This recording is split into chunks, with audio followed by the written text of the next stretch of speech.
찬양합시다. 찬양하세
맞는 것 같아요.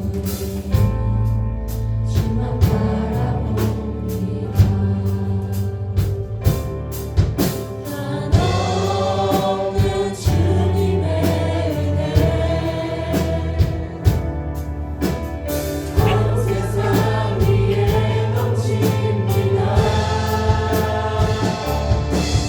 말할 수 없는 주여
그건 무너집니다.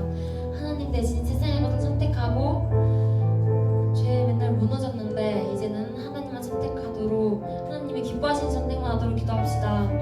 죄에 넘어가지 않도록 그리고 기도합시다. 예배를 위해서도 기도합시다.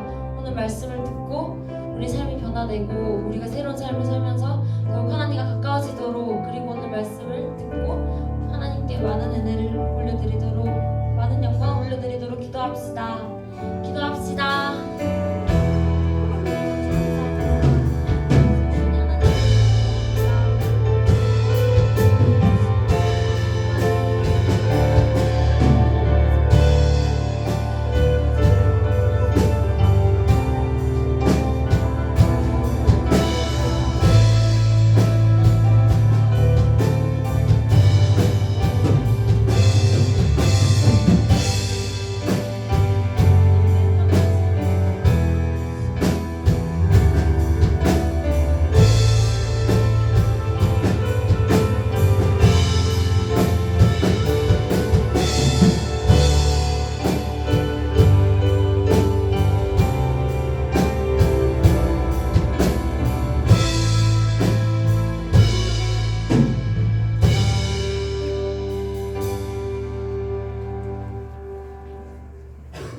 이 시간 지난 한 주 동안 우리 삶을 돌아보기를 원합니다. 잘못한 것들, 말씀대로 바르게 살지 못했던 것들, 하나님을 잊고 살았던 것들을 십자가 앞에 고백하며 참된 회개의 기도를 드리겠습니다.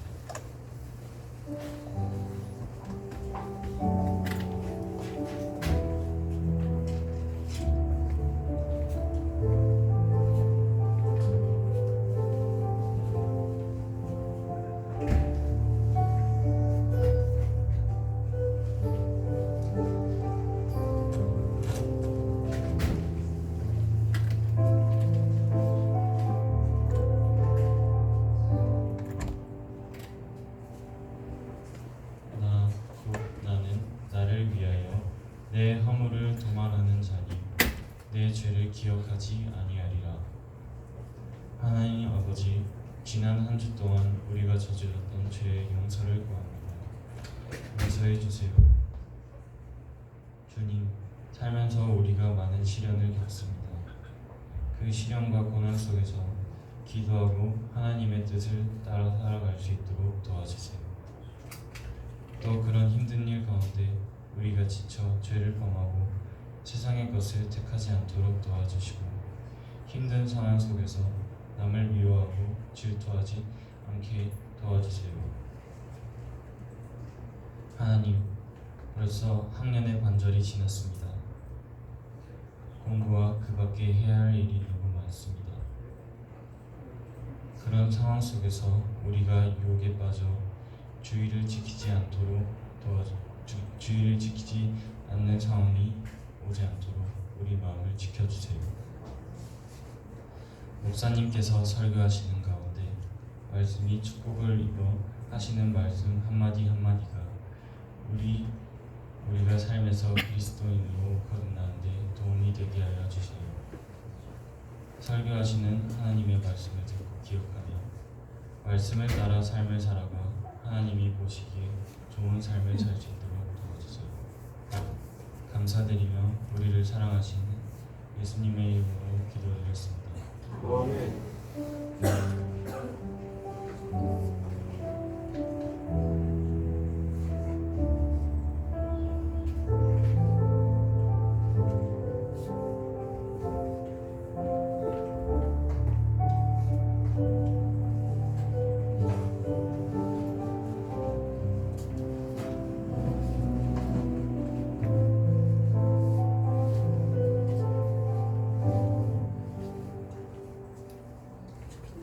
다 함께 사도신경으로 신앙 고백하시겠습니다. 나는 전능하신 아버지 하나님 천지의 창조주를 믿습니다. 나는 그의 유일하신 아들 우리 주 예수 그리스도를 믿습니다. 그는 성령으로 잉태되어 동정녀 마리아에게서 나시고 본디오 빌라도에게 고난을 받아 십자가에 못 박혀 죽으시고 장사된 지 사흘 만에 죽은 자 가운데서 다시 살아나셨으며 하늘에 오르시어 전능하신 아버지 하나님 우편에 앉아 계시다가 거기로부터 살아있는 자와 죽은 자를 심판하러 오십니다. 나는 성령을 믿으며 거룩한 공교회와 성도의 교제와 죄를 용서받는 것과 몸의 부활과 영생을 믿습니다. 아멘. 모두 자리에 앉아주세요.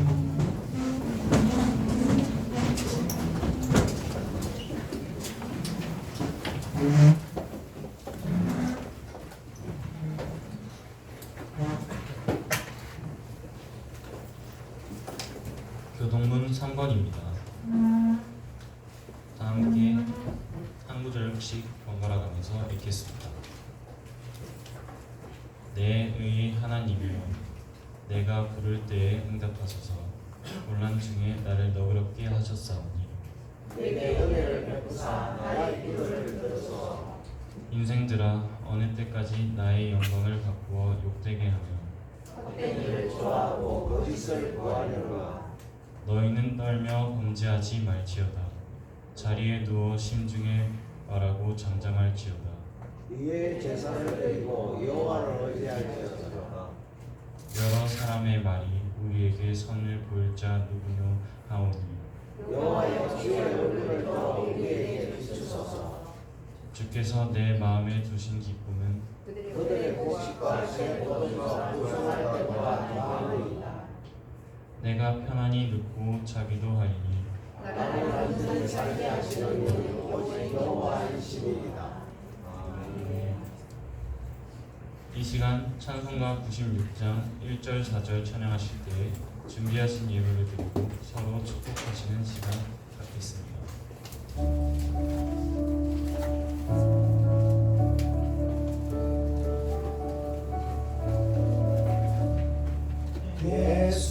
예수님은 누구신가. 부른 자의 위로와 없는 자의 풍성이며 전한 자의 높음과 잡힌 자의 도임되고 우리 기쁜 대신에 예수님은 누구신가. 온 교회의 머리와 온 세상의 구주시며 모든 왕의 왕이요 심판하실 주님 되고 우리 영광 되시네. 김현석 선생님 나오셔서 동안 기도 드리겠습니다.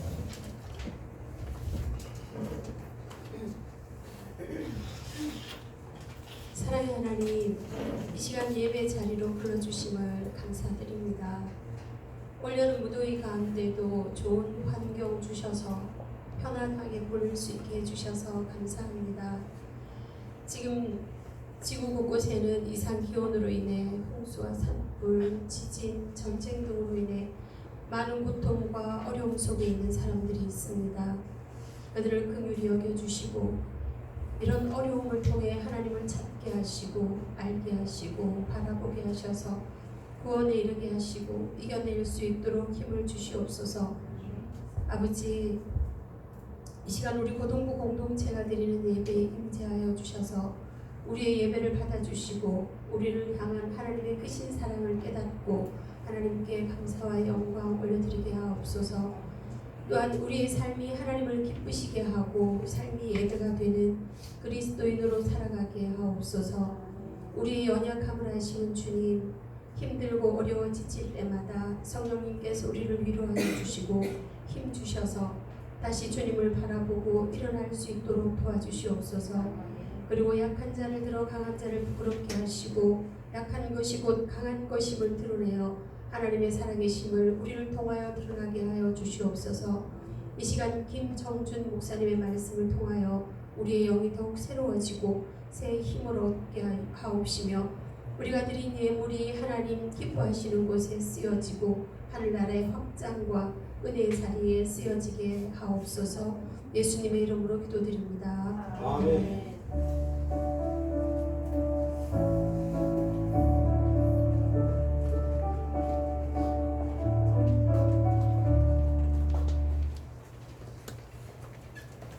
오늘 하나님께서 우리에게 주신 말씀은 요한일서 1장 5절에서 10절 말씀입니다.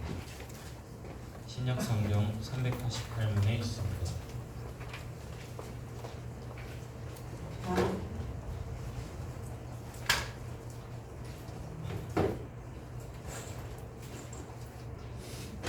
다 한 구절씩 번갈아 가면서 읽고 마지막 구절은 함께 읽겠습니다.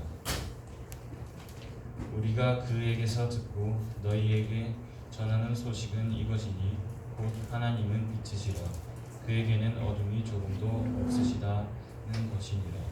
만일 그가 하늘과 땅이 있다고 어디 행하면 거짓말하고 진리를 결정하지 아니하노라. 그가 빛 가운데 계신 것 같이 우리도 빛 가운데 행하면 우리가 서로 사귐이 있고 그 아들 예수의 피가 우리를 모든 죄에서 깨끗하게 하실 것이고 만일 우리가 죄가 없다고 말하면 스스로 지고 진리가 우리 속에 있지 아니할 것이고 만일 우리가 우리 죄를 자백하면 그는 미쁘시고 의로우사 우리 죄를 사하시며 우리를 모든 불의에서 깨끗하게 하실 것이고 만일 우리가 범죄하지 아니하였다면 하나님을 거짓말로 이루어 만드는 것이니 또한 그의 말씀이 우리 속에 있지 아니하다. 이는 살아계신 하나님의 말씀입니다. 김정준 목사님께서 구원의 확신, 죄의 고백이라는 제목으로 말씀 전해주실 때에 큰 은혜 받으시길 바랍니다.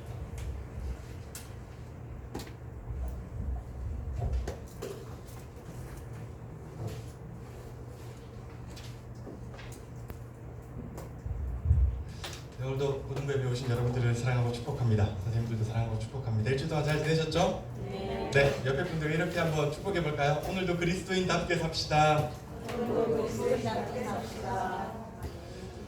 참 중요한 것 같아요. 가끔 제가 이제 뭐 사역을 하거나 이럴 때마다 고민이 많이 되는 게 뭐냐면 교회에 오기 위해서 예를 들면 저는 운전을 하니까 교회에 오려고 불법 좌회전을 한다든지 유턴이 안 되는 곳에서 불법으로 유턴을 하고 예배를 드리러 앉아있다 라고 하는 게 과연 하나님께서 기뻐하시는 걸까? 예배를 받고 은혜를 받고 나가면서 그리스도인답게 살지 못하는 모습을 보고 진짜로 내가 은혜 받은 사람인가? 그리스도인인가? 라고 하는 생각을 참 많이 하게 됩니다. 그런 의미에서 저는 여러분들이 오늘도 말씀을 듣는 것도 중요하지만 듣고 나서 어떻게 행동하느냐가 진짜로 중요하다는 걸 깨달으셨으면 좋겠고 언제 어느 곳에 있든지 간에 그리스도인답게 사는 고등부 친구들이 되셨으면 좋겠습니다. 지난주에는부터 우리가 계속 구원에 대해서 살펴보고 있잖아요. 지난주에 말씀드렸던 것은 구원은 참된 확신에 근거하는 구원도 있고 거짓된 확신에 근거하는 구원도 있다라고 말씀을 드렸습니다. 그래서 잘못된 확신에 근거하는 대표적인 예가 구원파 같은 사람들이고요. 그런 사람들은 구원을 받았기 때문에 내 마음대로 살아도 된다라고 하는 굉장히 잘못된 신념을 가지고 있다라고 말씀을 드렸습니다. 이런 것들은 잘못된 확신입니다. 지난주 우리가 잘못된 확신에 대해서 살펴보았다면 오늘은 참된 확신은 과연 그래서 어떠한 것이 있어야 우리가 참된 확신을 가지고 있는 거지? 라는 거에서 한번 생각해 보았으면 좋겠습니다.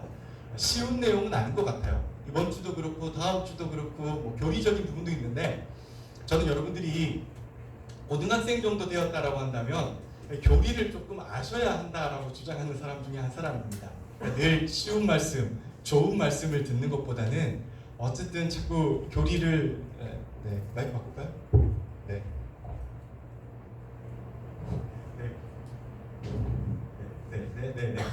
교리를 좀 듣고 그리스도인으로 어떻게 살아야 하는가에 대한 성경적이고 교리적인 부분을 조금 잘 정립하셨으면 좋겠다라는 생각이 들어요. 그런 의미에서 어렵겠지만 오늘도 한번 잘 살펴보도록 합시다. 이런 질문을 한번 시작해보고 싶습니다. 여러분은 사람이 살아가는 데 있어서 가장 큰 문제가 무엇이라고 생각합니까? 우리가 현재 당면한 것들 중에서 우리에게 일어난 일들 중에서 우리가 살아가는 이 삶의 순간들 가운데서 가장 큰 문제가 뭐라고 생각하세요? 오늘 기도하시는 선생님께서 날씨, 전쟁 이런 거 말씀해 주셨잖아요. 진짜로 날씨가 오락가락한 것 같습니다, 여러분. 저는 우리나라가 동남아인가? 라는 생각을 처음으로 올여름에 해본 것 같습니다. 정말 이건 내가 물속에 있나? 라고 하는 정도의 이상한 날씨들을 보면서 참 날씨가 너무 힘들어지고 있구나 라는 생각도 해보게 되었고요. 환경 파괴 역시 심각한 문제이고요. 기후변화, 자연재해도 역시 심각하죠. 그리고 여전히 전쟁도 일어나고 있습니다. 또 어떤 사람들은 그런 것들이 가장 문제라고 말을 합니다. 전쟁과 같은 것들이요. 그런데 여러분, 문제는 맞습니다. 그런데 이런 일들은 인간이 살아가는 데 있어서 문제는 맞지만 가장 시급한 문제는 아닙니다. 적어도 그리스도인에게는요. 성경은요, 우리 인간사에서 문제들이 참 많다라고 말을 하잖아요. 환경, 자연, 전쟁 이런 것들이 문제라고 말을 하지만요, 이런 것들이 가장 큰 문제라고 이야기는 하진 않아요. 성경은요, 이 모든 말씀은요, 가장 큰 인간에게 있어서 문제는 죄라고 이야기를 합니다. 성경은요, 죄라는 관점에서 인간을 보는 유일한 책입니다. 죄는 보편적이기 때문이에요. 보편적이라는 말은 시대와 상황, 환경과 장소에 가리지 않는다라는 말의 뜻입니다. 그러니까 이런 뜻이죠. 인간에게서 죄는 뗄 수 없는 거죠. 창세기 때도 죄를 지었고요, 예수님 때도 죄를 지었고요, 지금도 여전히 저와 여러분은 죄를 짓고 있습니다. 그러니까 인류에게서 죄를 뗄 수가 없는 거기 때문에 사실 깊게 보면은 인간에게 있어서 가장 심각한 문제는 죄라고 할 수가 있습니다. 성경만이 오직 죄라는 관점에서 우리에게 늘 삶의 변화를 촉구하고 있는 책입니다. 부산에 계신 수영로 교회 담임이신 이규현 목사님께서 설교를 말하다에서 이런 말씀을 하신 적이 있습니다. 복음은 죄를 다루는 열쇠이다. 목회에서 설교의 핵심은 결국 인간이 자기가 가지고 있는 죄의 문제를 다루는 것이다. 그 죄가 삶을 파괴하고 황폐하게 만들고 실패를 가져다주고 절망을 가져다주고 교회를 무너뜨린다. 문제의 원인을 들여다보면 그 안에 죄가 있다라고 말을 했습니다. 무슨 말인가요? 사실 현대에 일어나는 모든 것들을 깊고 면밀하게 살펴보면은 모두 다 죄에서부터 시작한다라고 하는 것을 말씀해 주고 있는 것입니다. 그 정도로 죄는 우리 인간의 역사에서 뗄 수 없는 부분이기도 하고요. 여러분, 제가 매주 설교를 하잖아요. 사실 이 설교는 저 여러분들에게 좋은 내용을 말하려고 하는 것이 아니에요. 테드 강의처럼 올라와가지고 우리가 이렇게 사는 게 맞아요 라고 하는 것을 설교하는 것이 아니고요. 제가 말하는 모든 설교의 핵심은 여전히 우리는 죄인이다. 죄성을 가지고 살아가는 존재이다. 그렇기 때문에 우리에게 있어서 정답은 복음밖에 없다라고 하는 이야기를 여러 각도로 풀어서 계속 설교하고 있는 중입니다. 그럼 여러분, 이렇게 물으시겠죠. 죄가 뭐죠? 죄라고 이야기하는데 죄가 뭔가요? 라고 고등학생이나 중학생한테 물어보면 술 먹고 담배 피는 것이 죄라고 합니다. 물론 그것도 죄가 될 수도 있고 죄가 안 될 수도 있지만 어쨌든 죄는 그런 것들보다 훨씬 더 넓고 깊은 것들의 영역입니다. 죄는요, 히브리어로 보면요, 여러분들 기억하실 필요는 없는데 하마르티아라고 합니다. 그러니까 죄는 가장 쉽게 이렇게 설명을 하는 겁니다. 자, 우리가 여기 화살을 쏘아서 이렇게 관역을 생겼잖아요. 우리가 화살을 쏘는 이유는 딱 한 가지밖에 없습니다. 왜 쏩니까? 저 중간을 맞추려고 쏘는 거예요. 그냥 심심해서 옆을 맞추려고 쏘는 것이 아니라 가장 정중간을 맞추려고 화살을 들어서 쏘는 것이죠. 성경이 말하고 하는 죄는, 원어의 죄는요, 우리가 화살을 들고 탁 쐈는데 중간을 맞추지 못한 것이 죄입니다. 이 중간은 하나님의 뜻, 하나님의 계획, 하나님의 섭리인 것이죠. 그러니까 우리 인간이 중간을 맞추지 못한 거예요. 하나님의 계획에서 벗어나는 거예요. 하나님의 뜻에서 멀어져 가는 거예요. 하나님으로부터 분리돼서 저쪽 어딘가에 내 화살을 꽂는 것이 죄라고 하는 것입니다. 그래서 하나님의 영광이 이르지 못하는 것, 하나님을 거절하는 것, 하나님을 거역하는 것, 이런 모든 것들이 사실은 죄라고 하는 것이죠. 조금 어려울 수도 있어서 이렇게 쉽게 한번 설명을 해보고 싶습니다. 존 오토브그 목사님이 관계훈련이라는 책에서 본인이 나는 죄를 이런 거라고 생각해 라고 이렇게 규정을 했어요. 들어보세요. 하나님께 정신을 팔고 있지 않은 것이 죄다. 그러니까 여러분 머릿속에서 내가 하나님으로부터 분리되어 있다, 하나님을 생각하지 않았다, 죄라는 거예요. 우리의 생각이 그분께로 향해 있지 않고 늘 그분의 뜻을 묻지 않는 것이 죄다. 살면서 하나님 제가 어떻게 하죠? 제가 어떤 삶을 살아야 할까요? 저는 어떻게 행동해야 되죠? 묻지 않는 게 죄라는 거예요. 그러면 결국 하나님은 우리 머릿속에서 낯선 존재가 되고 만다. 멀리 떨어지겠죠? 그분을 잊어버리고 그분을 의심하게 된다. 그 의심은 솔직한 지성적 질문이 아니라 그분을 사랑하지 않는 결과다. 그러니까 우리가 뭐 질문하면서 이거는 이성적으로 아닌 것 같아 라고 말을 하지만 사실 좀 더 깊게 살펴보면은 우리가 그분을 사랑하지 않기 때문에 우리가 그런 생각을 하게 된다라는 뜻입니다. 그러니까 존 오토보그 목사님의 설명도 사실은 그거죠. 하나님께 정신을 팔고 있지 않은 것. 하나님이 저 중간에 계시는데 우리가 저 중간을 보지 않는 거예요. 자꾸 옆에 거, 주위 거, 다른 것들을 보면서 하나님께 집중하지 못하는 것. 결국 존 오토보그 목사님의 말씀도 그러한 것들이 죄다라고 하는 것이죠. 여러분 올해 올림픽이 있잖아요. 저는 사실 이렇게 올림픽을 막 찾아보거나 이런 사람은 아닌데요. 제가 KTX를 늘 타고 다니는 제 바로 옆에 분이 올림픽을 이렇게 중계로 보고 계시더라고요. 그래서 참 놀랐던 것 중에 하나가 올림픽을 하고 있는 양궁 시간이었는데요. 양궁을 하는 선수의 얼굴을 그 화면으로 비춰준 적이 있거든요. 여러분 그분의 눈매가 얼마나 매섭던지, 바람이 불든 뭘 하든 그분의 눈은 오직 관역 하나에만 집중돼 있어요. 그 선수가 그 관역을 쏘면서 딴 생각하지 않을 거예요. 내가 옆에도 한번 쏴봐야지, 저쪽 뒤에도 한번 날려볼까 라고 생각하지 않을 거예요. 오직 그 중간만 봐보면서 반드시 10점 저 중앙을 맞추겠다는 의지로 쏘는 거잖아요. 그게 그리스도인의 삶이 되어야 하는 것입니다. 하나님께 집중해야 하는 것이죠. 그러나 저는, 여러분은 자꾸 다른 곳을 보게 되는 거죠. 하나님의 뜻을 자꾸 멀리하게 되는 거죠. 그러다 보니까 점점 더 우리 삶에 죄가 깊숙하게 들어오게 되는 것입니다. 그래서 오늘 본문은 우리에게 이렇게 설명을 해보기도 합니다. 본문 5절을 한번 같이 읽을까요? 같이 봅시다. 시작. 우리가 그리스도에게 들어서 여러분에게 전하는 소식은 이것이니 곧 하나님은 빛이시고 하나님 안에는 어둠이 전혀 없다는 것입니다.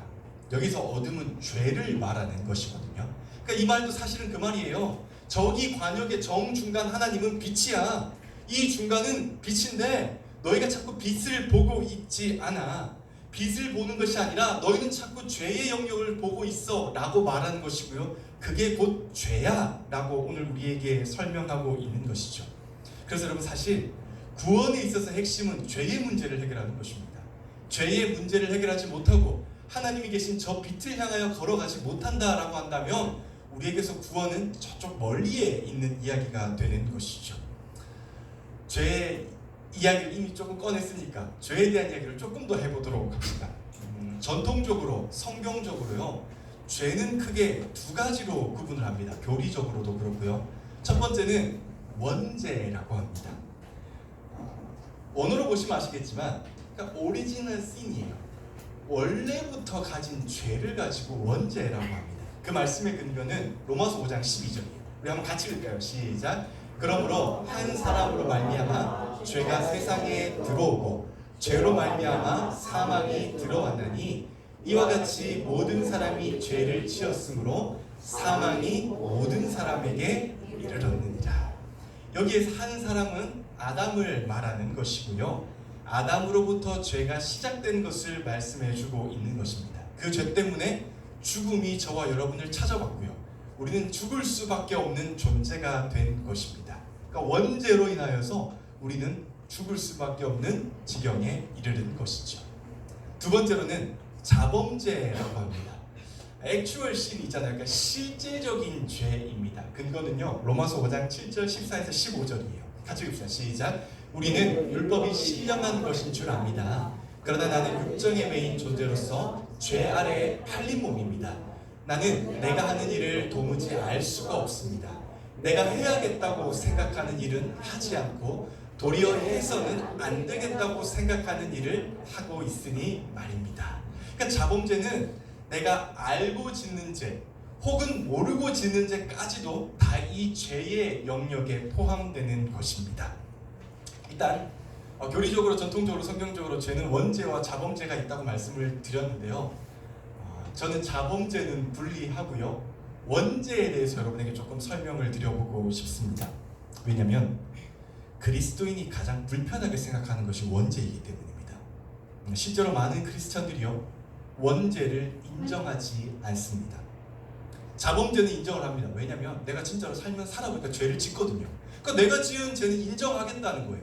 그런데 왜 나에게 태어나면서부터 원죄가 있느냐, 이 사실을 인정하지 않는 크리스천들이 굉장히 많이 있습니다. 여러분 어떻습니까? 원죄가 있는 사람입니까? 아니면 내가 무슨 원죄냐, 나도 자범죄만 짓는 사람이다 라고 하는 부류입니까? 원죄를 인정하지 않는 그리스도인도 논리는 일리가 있어요. 그들이 말하는 것이 이거거든요. 아니 수천 년 전 혹은 수만 년이 될 수도 있겠죠. 나는 아담의 얼굴조차 모른다. 그런데 아담이 따먹은 그 선악과의 죄를 왜 내가 감당해야 하느냐라고 변명을 하고 이야기를 하거든요. 그 죄의 책임을 왜 지금 내가 짓느냐라고 말을 하는데 논리적으로 일리는 있습니다. 그래서 원죄에 관한 얘기는 진짜로 사실 복잡한 이야기예요.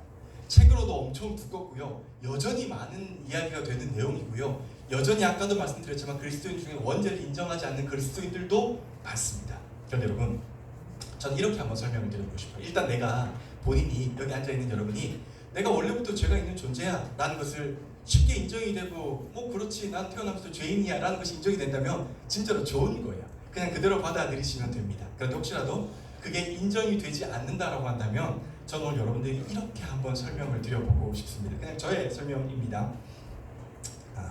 하나님이 만드신 세상이 진짜로 완벽했어요. 여기는 흠도 티도 없이 완벽한 세상이었습니다. 우리의 첫 번째 조상이었던 아담의 욕심으로 인해서 그들이 타락을 했고요. 부패한 본성이 아담에게 뿐만 아니라 우리에게까지 이어져 내려옵니다. 이게 바로 원죄입니다. 무슨 말인지 더 모르겠죠? 좀 더 쉽게 설명해 봅시다. 그러니까 원죄라고 하는 것은요, 얼굴도 누군지 모르는 아담과 하와의 죄를 말하기보다는요, 그 죄 자체를 말하는 게 아니라 그 죄로 인한 결과를 말하는 겁니다. 그러니까 원죄는 우리 안에 있는 죄의 성향, 그러니까 죄성을 말하는 것이에요. 그러니까 저와 여러분이 태어나면서부터 죄의 성향을 가지고 태어나는 것이죠. 아직은 아닙니다. 예를 들어서 이게 아직 아니라고요. 우리가 태어나면서부터 선택할 수 있는 존재여서 내가 여러분 지금 다 선택을 할 수 있잖아요. 근데 이제 죄의 영역에서 내가 오른쪽으로 갈 수도 있고 왼쪽으로도 갈 수도 있게 태어나면 참 좋겠지만 우리는 죄라는 부분에 있어서는 그냥 죄의 쪽으로 안고 태어납니다. 당연히 태어나면서부터 죄를 지을 수밖에 없습니다. 그러니까 몸의 방향이 이미 그냥 죄 쪽으로 기울어져서 태어나는 것입니다. 예를 들면 이런 거죠. 조선시대에 제가 태어났어요. 태어났는데 태어나니까 안타깝게 우리 엄마 아빠가 노비이시네, 천민이시네. 그러면 노력을 해서 제가 얼굴을 더 잘생겨주고 노력을 해서 제 몸매를 더 예쁘게 가꾸고 이러한 모든 것은 다 할 수 있어요. 그런데 저의 신분인 것은 변하지 않는 것이죠. 신분은 선천적으로 가지고 태어나는 것이기 때문입니다. 이걸 적용해 본다면 태어나면서부터 죄를 나는 무조건 태어나면서부터 죄가 하나라도 가지고 태어났어 라고 생각하기보다는 죄성을 가지고 태어납니다. 이걸 잘 볼 수 있는 몇 가지 예가 있는데요. 일단은 뭐냐? 우리 마음이에요. 죄성을 가지고 있어? 우리는 죄인인 존재야 라고 말하면 일단 불편한 거예요. 내가 왜 죄인이야? 내가 무슨 죄를 지었어? 라고 반발심부터 생기는 거죠. 사람이 사실 예를 들어서 저한테 제가 가지고 있지 않은 어떠한 것을 지적을 하면 제가 안 가지고 있기 때문에 불편할 수도 있지만 제가 가지고 있는 것들을 지적을 하면 뭔가 여유롭게 넘길 수도 있어요. 우리가 이미 죄성을 가지고 있기 때문에 죄의 존재다 라고 하는 것조차 말하는 게 불편한 거예요. 그런 말을 듣는 게 불편해지는 거죠. 우리가 이미 죄성을 마음속에 어느 정도 품고 있기 때문에 누군가가 너는 죄인이야, 태어나면서부터 죄의 성향을 가지고 있어 라고 말하면 일단 시작부터 불편해지는 것이죠. 또 다른 예들이 많은데요. 학자들은 언어도 그 예의 대표적인 거라고 말을 합니다. 여러분 우리나라 교육 과정에서 욕을 배우는 과정은 없습니다. 가장 기초적인 유아원 혹은 유치원을 가더라도 선생님이 욕을 가르치지는 않습니다. 혹시 유치원 선생님이 여러분 오늘 배울 욕은 18이에요. 자 따라해볼까요? 18 이라고 하는 유치원은 없습니다. 그런데 신기하게 가르치지 않아도 아이들이 또래 집단을 통해서 배워옵니다. 이걸 참 놀랐던 것이 뭐냐면 여러분 저의 조카를 보니까 욕을 진짜로 많이 배워오더라고요.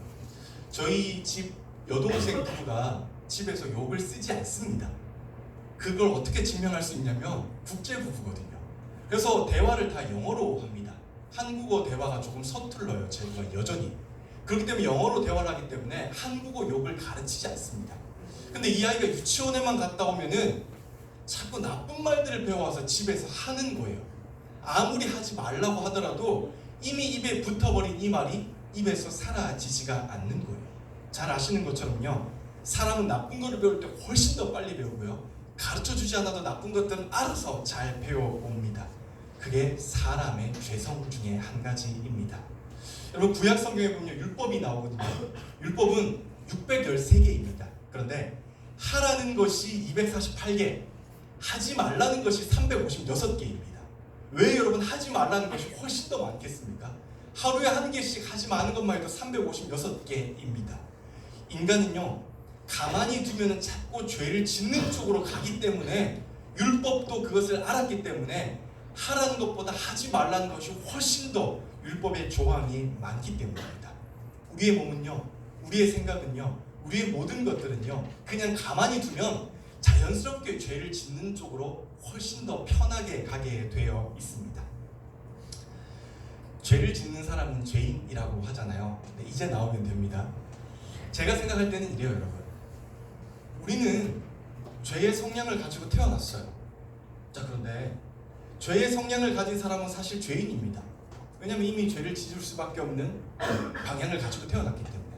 그래서 제가 생각할 때는 우리는 갈로 열고 태어나면서부터 죄인이다 라고 저는 생각을 하는 것이죠. 이게 제가 생각하는 원죄라고 하는 개념입니다. 그래서 우리는 태어나면서부터 죄를 짓지 않을 수 있는 능력을 가지고 태어나는 것이 아니라 죄를 지을 수밖에 없는 존재로 태어나는 것이고, 그러다 보니 우리는 자연적으로 죄인의 모습으로 태어나는 것, 이것을 인정하는 것, 이러한 죄를 내가 가지고 있다라고 받아들이는 것이 그리스도인에게 중요하다라고 생각을 합니다. 그런데 여러분, 우리가 여기에서 머무르지 않았으면 좋겠어요. 그러니까 저는 우리는 죄인이야, 죄성을 가지고 있어, 원죄 아니야, 맞아, 틀렸어, 이건 자범죄야, 내가 알고 지었어, 모르고 지었어 라고 하는 것에 성경은 사실 더 많은 포커스가 있는 것이 아니라, 성경은요, 이러한 우리가 죄인일 수밖에 없는 존재지만 이 죄를 단번에 해결해 주신 분이 있어. 바로 예수 그리스도야 라고 하는데 포커스를 두고 있습니다. 그래서 여러분, 오늘 우리가 진짜로 내가 죄인이고 진정으로 내가 하나님 앞에서 회개한다 라고 한다면 사실 우리가 가지고 있는 기본적인 모든 죄들이 다 해결되는 것입니다. 용서의 약속이 주어진 것이죠. 그리고 이것을 믿는 것이 바로 구원의 확신입니다. 여러분, 구원의 확신은 내가 죄를 짓고 내가 여전히 죄인이지만 그럼에도 불구하고 내가 하나님께 이 죄를 낱낱이 아뢰었을 때 그분이 나를 용서해 주신다라고 하는 확신이 바로 구원의 확신입니다. 그래서 우리가 여러분 예배를 드릴 때, 인도할 때 제일 먼저 하는 학생들 인도자가 하는 얘기 뭡니까? 죄의 고백이잖아요. 하나님, 제가 일주일 동안 이런 죄를 지었습니다. 이렇게 잘못 살았습니다.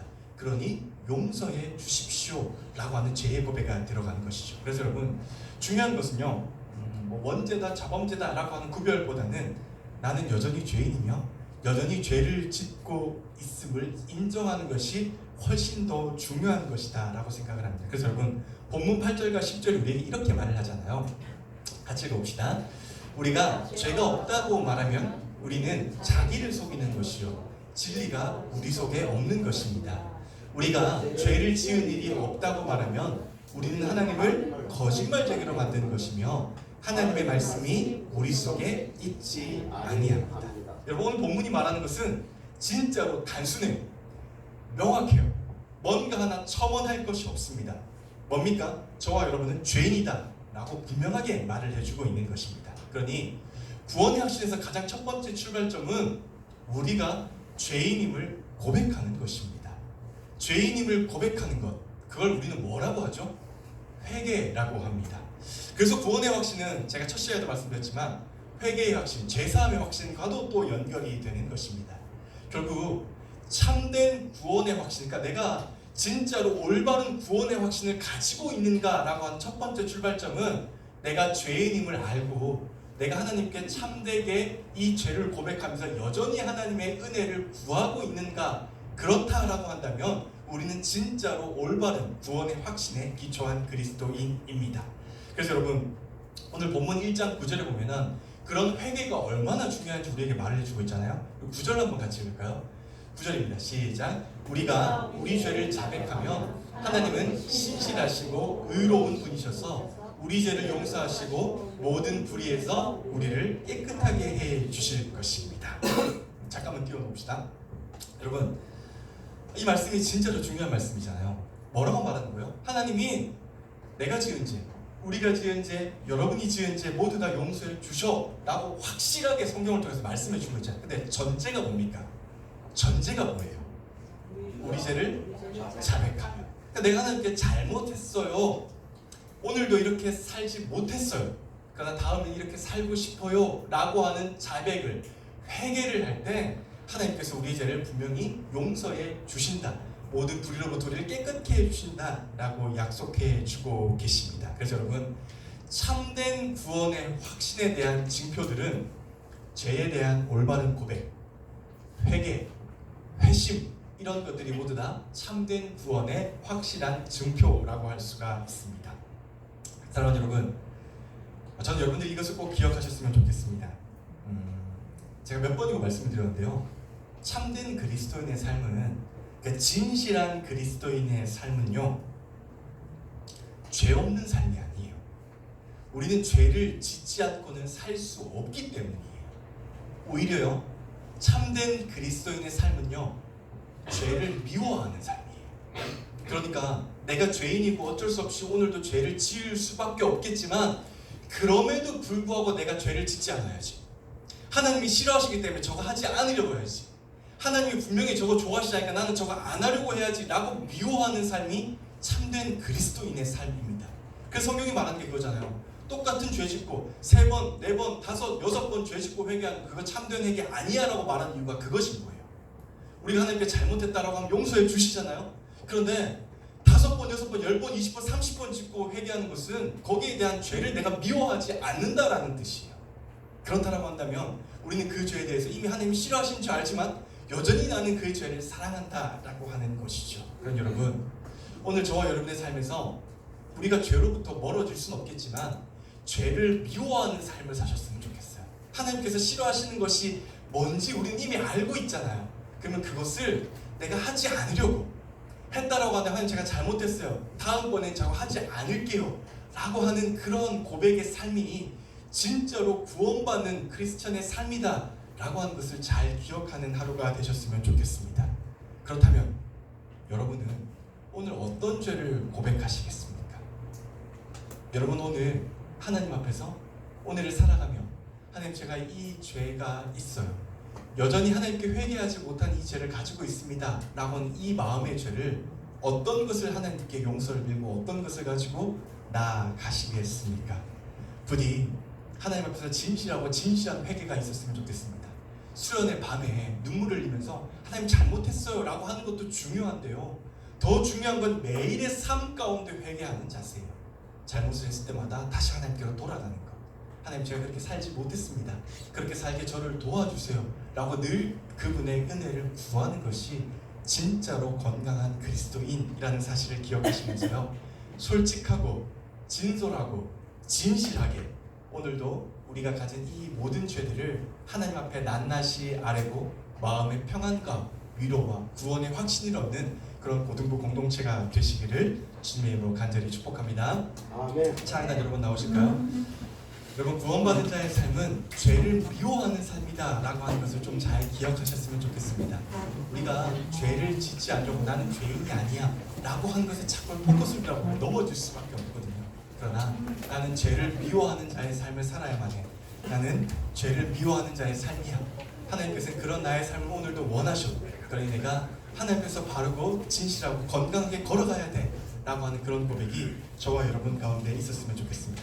그런 마음으로 우리 함께 결단하면서 찬양하도록 합시다.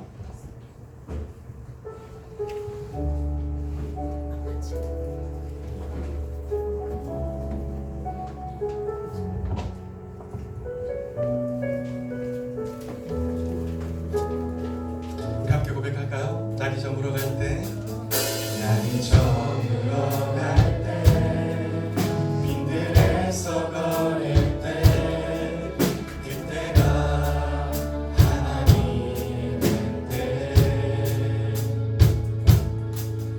내 힘으로 안 될 때, 빈손으로 거릴 때, 내가 고백해 여호와.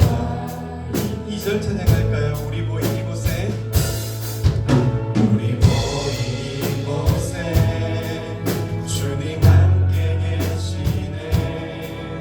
누리네 아버지네. 적은 떡과 물고기 내 모든 걸 드릴 때 모두 고백해 여호와 이래. 주가 일하시네. 주가 일하시네. 주께 아끼지 않는 자에게. 주가 일하시네. 주가 일하시네. 신뢰하며 걷는 자에게. 한 번 더 찬양할까요? 주가 일하시네. 주가 일하시네. 주가 일하시네. 주께 아끼지 않는 자에게. 주가 일하시네. 주가 일하시네. 신뢰하며 걷는 자에게. 그렇습니다, 여러분. 오늘 이 말 우리가 좀 잘 기억했으면 좋겠어요. 하나님께 정신을 집중하지 않고 있는 것이 죄다. 우리의 생각이 그분께로 향해 있지 않고 늘 그분의 뜻을 묻지 않는 것이 죄다. 하나님은 우리 머릿속에서 낯선 존재가 되는 것이 죄다. 그분을 잊어버리고 그분을 의심하는 것이 죄다라고는 이 말이 오늘 우리 마음 가운데 울림이 되는 시간이었으면 좋겠습니다. 그리하여서 시작 고백할 때, 하나님, 제가 하나님을 향해 늘 한 걸음, 한 목소리, 한 시선으로 갈 수 있도록 도와주시고, 흔들리고 넘어질지라도 다시 한번 일어나서 하나님을 바라보는 그리스도인이 되게 해주세요. 죄를 미워하는 삶을 살게 도와주시고, 죄를 지었더라도 다시 한번 일어나 회개하고 다시 한번 하나님의 은혜를 구하는 그리스도인이 되게 해주세요라고 이 시간 마음 가운데 결단하면서 우리 합심해서 기도하는 시간 되었으면 좋겠습니다. 우리 합심해서 기도합니다.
여전히 우리는 죄인입니다.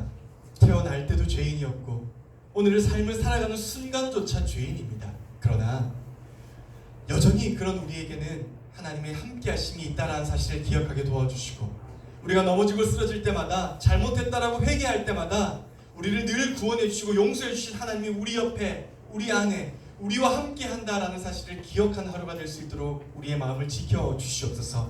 그래야 언제 어느 곳에 있든지 간에 구원받은 그리스도인의 삶을 살게 도와주시고 하나님을 바라보며 하나님을 향해서 온전히 걸어가는 우리 고등부가 될 수 있도록 하나님께서 우리의 삶을 주관하여 주시옵소서.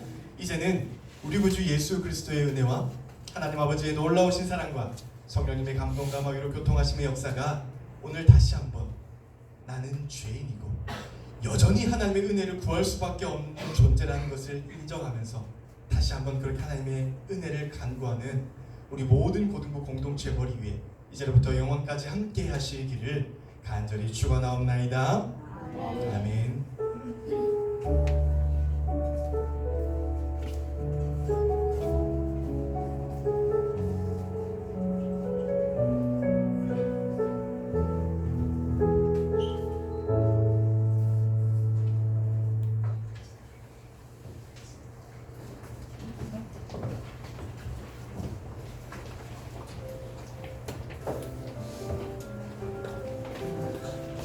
여러분 자주 나와서 너무 좋아요. 오늘 등반 있어요. 나오세요. 어서 나오세요. 등반하는 친구, 새 친구도 있는데 새 친구는 그냥 앞에 안 나오신대요. 그래요. 나 자주 나와서 너무 좋아요. 매주 나오고 싶어요.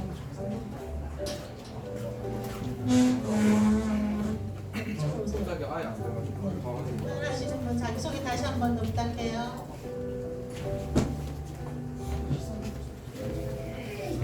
박성고 2학년 김지원입니다.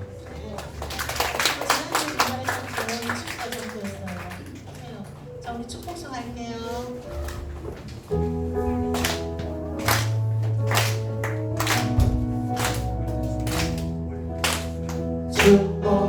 축복합니다. 주님의 이름으로 축복합니다. 주님의 사랑으로 이곳에 모인 주의 거룩한 자녀에게 주님의 기쁨과 주님의 사랑이 충만하게 넘치기를 축복합니다.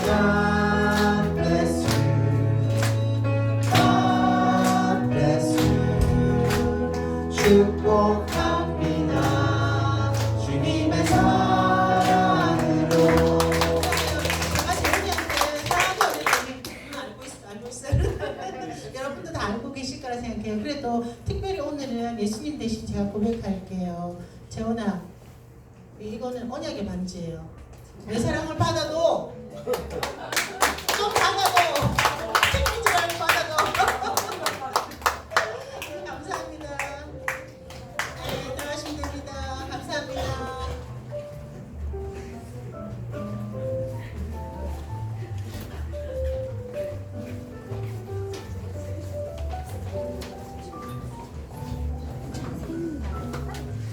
오늘 고등부 예배에 오신 여러분 환영합니다.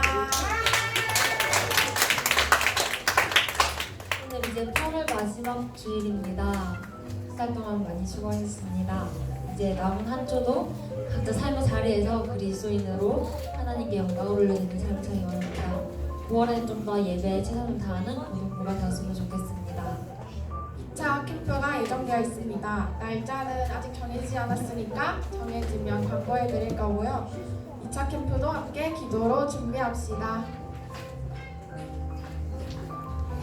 예, 제가 오늘 깜짝 이벤트를 하려고 했었는데 2명이 제 눈에 띄었습니다.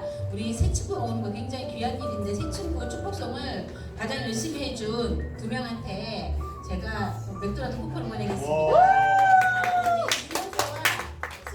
수명한테 맥도날드 쿠폰을 보내겠습니다.